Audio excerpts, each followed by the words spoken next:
देवेंद्र फडणवीस हे भाजपचे राष्ट्रीय अध्यक्ष होणार का या संदर्भातल्या चर्चा गेल्या अनेक दिवसांपासून सुरू आहेत। पण देवेंद्र फडणवीसांवर आता दिल्लीतल्या पक्षश्रेष्ठींनी महाराष्ट्रामध्ये नवी जबाबदारी सोपवली आहे।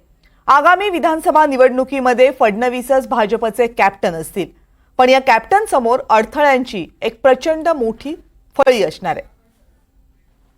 हे आपल्याला कोणी कामापासून थांबवू शकत नाही। पूर्ण ताकदीने पुन्हा एकदा जोपर्यंत या महाराष्ट्रामध्ये महायुतीचा झेंडा रोवत नाही तोपर्यंत मी थांबणार नाही। इरादे मजबूत आहेत, निर्धार पक्का आहे, पण विधानसभा निवडणुकीचा रस्ता वाटतो तितका सोपा नाहीये। मला मोकळं करा म्हणणाऱ्या फडणवीसांच्याच गळ्यात भाजप श्रेष्ठींनी विधानसभा निवडणुकीची जबाबदारी दिली। महायुतीत जागा वाटपाचा फॉर्म्युला फडणवीस ठरवणार आहे। फडणवीसांकडेच भाजपमध्ये कुणाला तिकीट द्यायचं हे ठरवण्याचे अधिकार असतील। 150 पेक्षा कमी जागा लढायच्या नाहीत असं बैठकीत ठरलंय। विधानसभेसाठी सर्वाधिकार फडणवीसांना देण्याचा निर्णय घेण्यात आला। विधानसभेच्या जागा निश्चितीकरणाचा फॉर्म्युला, निकष, जिंकण्याचं नियोजन आणि त्या आधारावर जागांचं वाटप, जागांची निश्चिती हा कार्यक्रम सुद्धा त्या ठिकाणी ठरलाय आणि त्याची सुरुवात माननीय देवेंद्रजींच्या नेतृत्वात त्यांना संपूर्ण अधिकार देऊन सुरू करण्याची भूमिका पक्षाने स्पष्ट केली।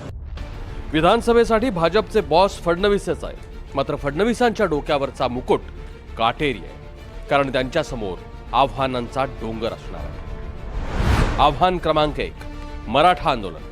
मराठा आंदोलनाचे नेते मनोज जरांगे पाटील यांचं लक्ष भाजप आणि विशेषतः फडणवीस आहे। भाजपचा उमेदवार पाडायचा अशा थेट सूचना जरांगेंनी दिल्या। लोकसभा निवडणुकीत भाजपला मराठवाडा आणि पश्चिम महाराष्ट्रात मराठा आंदोलनाचा मोठा फटका बसला। मराठा आंदोलन आणि विधानसभेच्या जागांची बेरीज साधताना फडणवीसांची कसोटी लागणार। आव्हान क्रमांक 2, पक्ष सोडण्यापासून नेत्यांना रोखणं। भाजप नेत्यांना विरोधी छावणीत सामील होण्यापासून रोखणं हे फडणवीसांसमोरचं दुसरं मोठं आव्हान आहे। निवडणुकीपूर्वी नेते आणि कार्यकर्ते पक्षबदल करतात। 2019 मध्ये भाजपात येण्यासाठी नेत्यांची रांग लागली होती। आता लोकसभेत मवियाचा परफॉर्मन्स पाहता यंदा गंगा उलटी वाहण्याची शक्यता आहे। आव्हान क्रमांक 3, महायुती टिकवून ठेवणं। महायुती टिकवून ठेवणं हे फडणवीसांसमोरचं मोठं आव्हान। जागा वाटपात भाजपनं 150 जागा लढवायलाच हव्यात अशी पक्षश्रेष्ठींची अट आहे। एकनाथ शिंदेंची शिवसेना आणि अजित पवारांची राष्ट्रवादीही जास्तीत जास्त जागांवर दावा करते। एकनाथ शिंदे आणि अजित पवार दोघांनाही मुख्यमंत्री पदाची महत्वाकांक्षा आहे। राष्ट्रवादी आणि शिवसेना यांच्यातही संघर्ष सुरू असतो। हे सगळं सांभाळून महायुती गुण्या गोविंदानं नांदत ठेवण्याचं कसब फडणवीसांना दाखवावं लागणार आहे। 2014 पासून ते महाराष्ट्राच्या राजकारणाच्या केंद्रस्थानी आहेत। त्यांना आता 2024 म्हणजे गेल्या 10 वर्षांमध्ये महाराष्ट्र आता चांगल्यापैकी समजलेला आहे। त्यांना हे माहिती आहे की कुठल्या भागामध्ये, कुठल्या जिल्ह्यामध्ये, कुठल्या तालुक्यामध्ये काय करायला पाहिजे, कशी मोठ जुळवली पाहिजे, कुठल्या प्रश्नाला हात घातला पाहिजे। तर मला असं वाटतं की हे बघूनच कदाचित दिल्लीने हा निर्णय घेतला आहे की आजच्या घडीला महाराष्ट्रामध्ये इतकी बारीक माहिती असणारा, प्रत्येक जिल्हा आणि प्रत्येक तालुका आणि प्रत्येक नेत्यांशी संबंध असणारा, त्यांच्या वेगवेगळ्या समस्यांचं निराकरण करू शकणारा दुसरा नेता आज भाजपमध्ये नाही। मला वाटतं हेच बघून त्यांचा प्लस पॉईंट म्हणता येईल। भाजपने ही जबाबदारी त्यांच्यावर दिलेली आहे आणि त्यांच्यासमोर दुसरा मला वाटतं वेगळ्या भाषेत बोलायचं तर पर्यायही नव्हता। लोकसभा निवडणुकीवेळी राज्यातली सगळी निर्णय प्रक्रिया केंद्रीय पातळीवर राबवली गेली। फडणवीसांसह प्रदेश सुकाणू समितीने सुचवलेल्या उमेदवारांची नावं नाकारण्यात आली। आता 9च खासदार निवडून आल्यानंतर भाजप नेतृत्वानं फडणवीसांना सर्वाधिकार दिले। आता या सगळ्या आव्हानांना तोंड देत फडणवीसच बिग बॉस ठरतात का? फडणवीसांसाठी ही अग्निपरीक्षा ठरणार आहे। हिऱ्याची खरी पारख ही कसोटीवरच होते। देवेंद्र फडणवीस याच्या आधी देखील अनेक वेळा कसोटींवर खरे उतरले आहेत, मात्र सध्या विधानसभा निवडणुकीच्या आधी ज्या पद्धतीची जबाबदारी पक्षाने त्यांच्यावर टाकली आहे बघणं महत्त्वाचं ठरणार आहे की खरंच या महत्त्वाच्या कसोटीवर देवेंद्र फडणवीस खरे उतरतात की नाही। कॅमेरा पर्सन संदेश भाईकर सोबत रोना कुकडे, NDTV मराठी, मुंबई। त्यामुळे देवेंद्र फडणवीस हेच राज्यामध्ये भाजपचे बॉस असतील हे आता स्पष्ट झाले। विधानसभेच्या निवडणुकीसाठी जागा वाटप, उमेदवारांची निवड, प्रचाराची रणनीती या सगळ्यासाठी देवेंद्र फडणवीसांचा शब्द अंतिम असणार आहे. लोकसभेच्या निवडणुकीत भाजपनं जागा वाटपापासून ते उमेदवार निवडीपर्यंतचे अनेक निर्णय केंद्रीय पातळीवरून घेतले. त्याचा प्रचंड मोठा फटका भाजपला बसला, महायुतीलाही सहन करावा लागला. ही चर्चा बराच काळ राज्याच्या राजकारणात रंगली आणि लोकसभेच्या पराभवानंतर देवेंद्र फडणवीसांना केंद्रात जबाबदारी दिली जाईल, भाजपच्या अध्यक्षपदासाठी देवेंद्र फडणवीसांचा विचार होईल अशी ही चर्चा होती. पण सध्या भाजपकडे महाराष्ट्रव्यापी सर्वसमावेशक असा एकही चेहरा नाहीये आणि त्यामुळेच फडणवीसांच्या चेहऱ्यावर निवडणुका लढण्याचा निर्णय भाजपनं घेतला असावा अशी शक्यता आहे.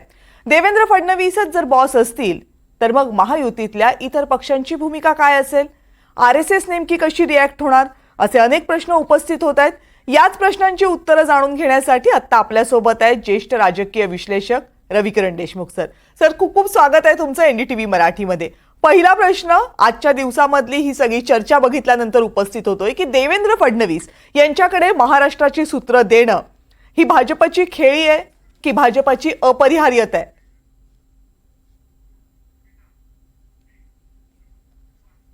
मला वाटतं ही अपरिहार्यता आहे. कारण असा निर्णय हा निवडणुका तोंडावर आल्यावर घ्यायचा नसतो. हा आधीच घेतला असता तर अधिक चांगलं झालं असतं. याचं कारण मी सांगतो. 2014च्या निवडणुका होण्याच्या आधीपासून देवेंद्र फडणवीस प्रदेशाध्यक्ष म्हणून जबाबदारी सांभाळत आहेत आणि त्यांना तेव्हापासून हा महाराष्ट्र अतिशय बारकाईनं त्यांनी पाहिला, राजकारण अतिशय जवळून केलेलं आहे. त्यांना महाराष्ट्र नीट कळलेलं आहे. त्या त्या विभागाचे प्रश्न माहिती आहेत, त्या त्या विभागातले नेते माहिती आहेत, सगळं ठाऊक आहे त्यांना. तर अशा परिस्थितीमध्ये ज्या अधूनमधून बातम्या आल्या की बाबा दिल्लीवरनं निर्णय होतात, त्यांनी सांगितलेले उमेदवार दिले जात नाहीत, प्रदेश शिफारशी ह्या डावलल्या जातात, हे होणं बरोबर नव्हतं. आणि ही अपरिहार्यता बहुतेक आत्ता लक्षात आली दिल्लीच्या की महाराष्ट्रामध्ये आपण फार काळ डावलू शकत नाही. आपल्याला प्रदेश नेतृत्वाला हवी ती मोकळीक दिलीच पाहिजे. आणि मग मला वाटतं हा निर्णय त्यांनी घेऊन टाकला. पण हा निर्णय आधीच जर क्लिअर केला असता 6 महिन्यापूर्वी, एक लोकसभेच्या आधी, तर कदाचित थोडीशी परिस्थिती वेगळी पाहायला मिळाली असती असं मला वाटतं. आणि बघूया आता की येत्या काही दिवसामध्ये जेव्हा उमेदवार ठरतील, काय काय स्ट्रॅटेजी ठरेल पार्टीची की लोकांसमोर कसं जायचं आहे वगैरे, त्यातनं आपल्याला हे दिसेल की त्यांची मोकळीक ही कुठल्या मर्यादेपर्यंत आहे. रविकिरण सर, तर लोकसभेच्या निवडणुका झाल्यानंतर फार काळ लोटलेला नाहीये आणि त्यानंतर लगेचच या निवडणुका होत आहेत. तर लोकसभेच्या निवडणुकीमधल्या अशा कोणत्या बाबी आहेत, रादर आपण म्हणूयात कोणत्या चुका आहेत ज्या भाजप टाळू पाहते? एक असं लक्षात आलं होतं लोकसभेला, आपण एक थोडंसं वेगळ्या चिकित्सक नजरेने पाहत असतो राजकारण, एक पत्रकार म्हणून किंवा एक निरीक्षक म्हणून. तर आपल्याला असं दिसून आलं की काही उमेदवार भाजपाने जे जाहीर केले ते उमेदवार कदाचित ऐनवेळी तर ठरले नसावेत. कारण काहींविषयी असं ऐकायला येत होतं की त्यांची नावं येणार नाहीत, त्यांच्या जागी दुसरे लोक तयारी करतायत, त्यांना सांगितलेलं आहे की तुम्ही कामाला लागा. काही ठिकाणी सर्वे अनुकूल आहे म्हणून काही ठिकाणी लोकांना सांगितलं होतं की तुम्ही काम करा, तर तेही कामाला लागले होते. आणि जेव्हा नावं आली आणि आपण बघितलं की दिल्लीमध्ये सत्ता आहे, महाराष्ट्रामध्ये सत्ता आहे आणि महायुती 3 पक्ष एकत्रितरित्या उत्तम समन्वयाने काम करत आहेत सरकार चालवत असताना, तर अशा वेळेला उमेदवारांची घोषणा निवडणुकीच्या काही दिवस आधी होण्याचं काहीच कारण नव्हतं लोकसभेच्या. आणि लोकसभेच्या उमेदवारांची घोषणा ही शेवटच्या टप्प्यापर्यंत रेंगाळत गेली काही काही मतदारसंघांमध्ये आणि त्याचा फटका बसला असं आपण सर्वांनी चर्चाही केलेली आहे, बातम्या आलेल्या आहेत. तर मला वाटतं हे प्रकार आता टळू शकतील. कारण असं म्हटलं गेलं की महाविकास आघाडीने फार आधीच जागा वाटप निश्चित केलं, उमेदवार निश्चित केले, नावं जाहीर केली, त्यामुळे त्यांना पुरेसा वेळ मिळाला आणि त्या वेळेचा फायदा सदुपयोग त्या उमेदवारांनी करून घेतला. आणि नेमकं त्याच वेळेला महायुतीमध्ये कोणाच्या विरोधात सर्वेच आहे म्हणून तुमचं नाव जाहीर होऊ शकत नाही, कोणाला सांगितलं तुमच्या या सर्वेमध्ये अमुक उमेदवाराला अनुकूल बाजू आहे तर तुम्ही त्यांचं नाव जाहीर करा, असा जो घोळ रंगत गेला त्यामुळे तो फटका बसला. मला वाटतं हा प्रकार आता निश्चित टाळता येईल त्यांना. पण सर, देवेंद्र फडणवीसांकडे जेव्हा भाजप ही सगळी सूत्र देते त्यावेळेस महायुतीचा जर आपण विचार केला तर महायुतीमध्ये आणखी 2 पक्ष आहेत. एकनाथ शिंदे यांची शिवसेना आहे, अजित पवारांचा राष्ट्रवादी काँग्रेस आहे. हे दोनही पक्ष जेव्हा भाजपसोबत आले, देवेंद्र फडणवीसांसोबत आले, त्यावेळेस त्यांच्या प्रामुख्यानं चर्चा या दिल्लीतल्या केंद्रीय नेतृत्वासोबत होत होत्या. लोकसभेलाही ते तसंच झालं होतं. विधानसभा या दोनही पक्षांसाठी अत्यंतिक महत्त्वाची निवडणूक आहे. या निवडणुकीला सगळी सूत्र भाजपची फडणवीसांकडे असणं हे या 2 पक्षांच्या नेतृत्वाला मान्य होईल का? मला वाटतं काहीच अडचण येऊ शकत नाही, कारण महाराष्ट्रामधले राजकीय समीकरणं जुळवत असताना निर्णय जरी दिल्लीवरून आले असले, अंतिम मोहर जरी तिकडून उमटवली गेली असली, तरी ग्राउंड रियालिटी जी म्हणतो आपण, जमीन की वास्तविकता किंवा जमिनीवरची परिस्थिती, तर ही देवेंद्र फडणवीसांनीच हाताळलेली आहे ना. कारण शिंदे यांच्यासोबत त्यांनी 2014च्या निवडणुका संपल्यानंतर लगेच काम करायला सुरुवात केली. आपण बघितलं की डिसेंबरमध्ये शिवसेनेचे काही मंत्री, मला वाटते 5 मंत्री देवेंद्र फडणवीसांच्या मंत्रिमंडळात सहभागी झाले. त्यात शिंदेंचं नाव अग्रक्रमाला होतं, कारण त्यावेळी ते विरोधी पक्षनेते होते काही दिवसांसाठी. तर तेव्हापासून त्यांचं इक्वेशन ज्याला आपण म्हणतो, एक समीकरण चांगलं जोडलेलं आहे आणि ते सोबत काम करत आहेत. त्यामुळं आज एकनाथ शिंदेंसोबत जो डायलॉग त्यांना एक ज्या पद्धतीने करता येतो, तो इतरांना करता येतो की नाही मला माहीत नाही. म्हणजे ते चांगलं त्यांचं जोडलेलं आहे. तिसरी गोष्ट महत्त्वाची की अजित पवारांना सुद्धा भाजपासोबत घ्यायचं आणि त्यांना सरकारमध्ये स्थान द्यायचं, हा निर्णय काही डायरेक्ट दिल्लीवरनं त्यांच्या मनाने झाला असेल असं मानायला काही जागा नाही.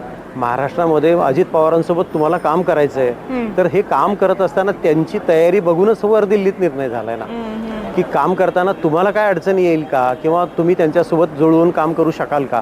तर हे जेव्हा आधी अस्तित्वात होतं तेव्हाच ते निर्णय झाला की या चालेल, तुम्ही घेताय सोबत तर घ्या. मला वाटतं हे तिघंही आज एकत्र काम करतायत आणि अजित पवार असतील किंवा एकनाथ शिंदे यांच्यासोबत त्या पातळीवरची चर्चा करणारा आज भाजपामध्ये दिल्लीचं नेतृत्व जर सोडलं तर महाराष्ट्रामध्ये देवेंद्र फडणवीसच आहेत. तर मला वाटतं काही अडचण येणार नाही. ओके. तर गेल्या वर्षभर जवळपास महाराष्ट्रामध्ये मराठा आरक्षणाचा विषय प्रचंड तापलेला आहे आणि यामध्ये मनोज जरांगे पाटील यांनी लक्ष केलंय ते देवेंद्र फडणवीसांना. वारंवार त्यांनी देवेंद्र फडणवीसांवर टीका सुद्धा केलेली आहे. त्याचा खूप मोठा फटका लोकसभेच्या निवडणुकीमध्ये बसला अशी सुद्धा चर्चा आहे. मराठवाड्यामध्ये फारसं यश महायुतीला मिळू शकलं नाहीये. या सगळ्याचा विचार करता मराठा आरक्षणावरचं वातावरण अजूनही राज्यात तप्त असताना, मनोज जरांगेंनी 288 उमेदवार उतरवायचे अशी घोषणा केलेली असताना, जेव्हा देवेंद्र फडणवीसांवर विश्वास दाखवला जातो भाजप नेतृत्वाकडनं, त्यावेळेस काय नेमकी रणनीती असू शकते यामागे?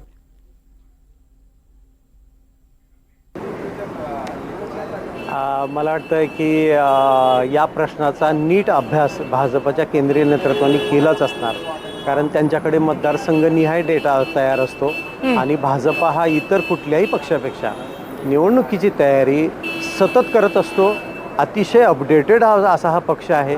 यांना सगळी समीकरणं पाठ आहेत, यांची संघटना खूप मजबूत आहे. त्यांनाही हे माहिती आहे की मराठा समाजामधून देवेंद्र फडणवीसांना विरोध होतोय.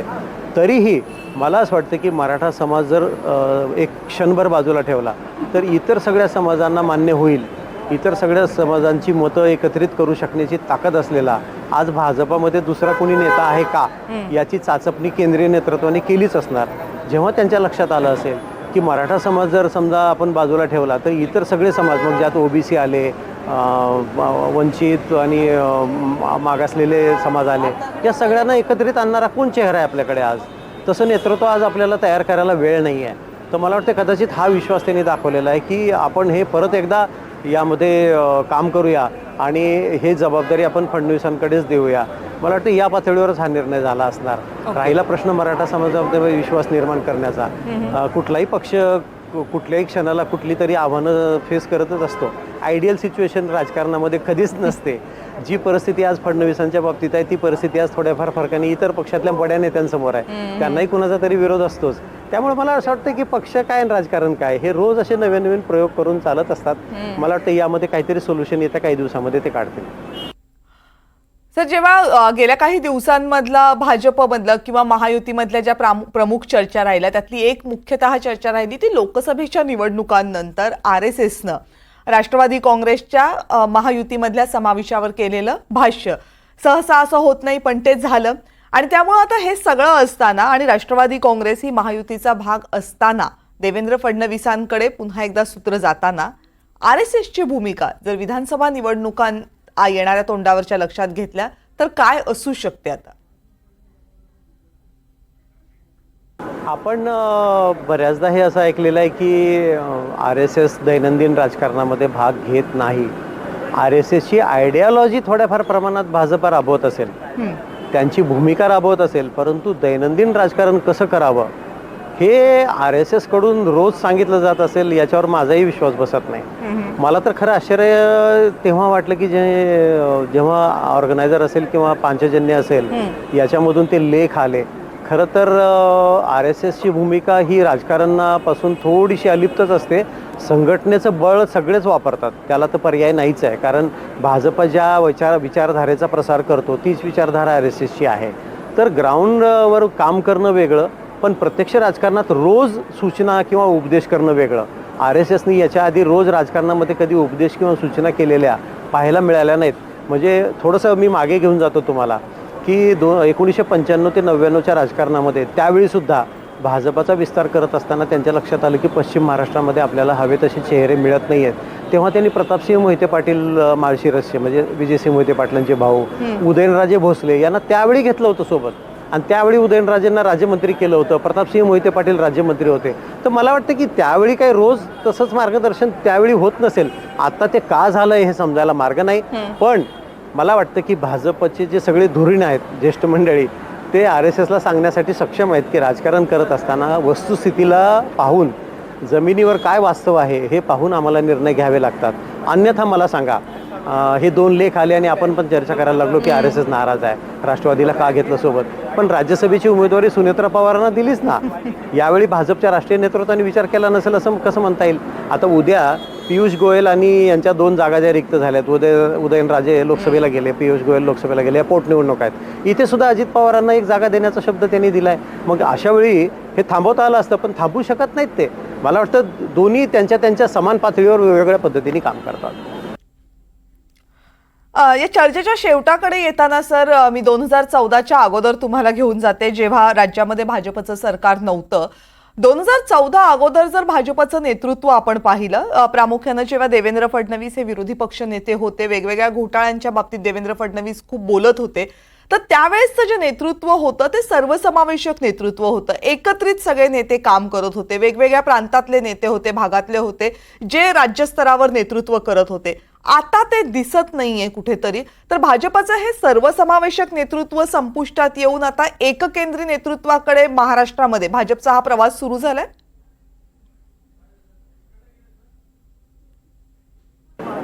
असं म्हणायला वाव आहे आपण जेव्हा ॲनालिसिस करतो तेव्हा. कारण भाजपाने त्यावेळी एक उत्तम बॅलन्स साधला होता. ज्या काळाचा उल्लेख आपण करतोय 2014च्या आधी, त्यापेक्षा मी तर असं म्हणेन की प्रमोद महाजन आणि गोपीनाथ मुंडे हे 2 नेते जेव्हा भाजपमध्ये प्रभावी होते तेव्हा महाजन जाणीवपूर्वक दिल्लीच्या राजकारणात होते.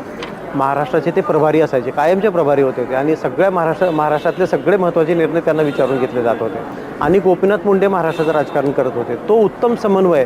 नंतर मग नितीन गडकरी अध्यक्ष, त्यांच्यानंतर थोडीशी पोकळी निर्माण झाली आहे, हे वास्तव आहे. आणि मला वाटतं भाजपचे सुद्धा हे लोक मान्य करतील की भाजपचा माधव हा जो प्रयोग होता तो प्रयोग अतिशय उत्तमपणे राबवला गेला महाराष्ट्रामध्ये. तो एक सर्वसमावेशक प्रयोग महाराष्ट्रामध्ये जर तसाच पुढे राबवला गेला असता तर कदाचित आजचं चित्र हे अधिक वेगळं दिसलं असतं. हे मात्र एक बाजू आहे, ती मान्य करायलाच पाहिजे. अर्थात पक्षाचे नेते मान्य करतील न करतील तो त्यांचा प्रश्न आहे. पण आपण चिकित्सा करत असतो नेहमी, तेव्हा मला असं वाटतं की ही नक्कीच उणीव त्यांनाही जाणवत असणार की आपल्याकडे सर्वसमावेशक अशी दुसरी फळी आपण जी निर्माण करायला हवी होती ती करू शकलेलो नाही. कदाचित ते करतील आता ह्या विधानसभेच्या निमित्ताने, ते वेगळा प्रयोग करू शकतात आता असं वाटतं. म्हणजे राज्यातल्या बऱ्याचशा पक्षांच्या समोर हा सध्या प्रश्न आहे, जो भाजपच्या समोर सुद्धा आहे. अनेक महत्त्वाचे प्रश्न उपस्थित झाले या आजच्या भाजपच्या घोषणेमुळं, आणि त्याच्यावर चर्चा करणं गरजेचं होतं. तुम्ही वेळात वेळ काढून आलात आणि या सगळ्या प्रश्नांची उत्तरं दिलीत, त्याबद्दल सर खूप खूप धन्यवाद. आणि या विशेष चर्चेमध्ये आता वेळ झाली आहे छोट्याशा ब्रेकची. पाहत रहा NDTV मराठी.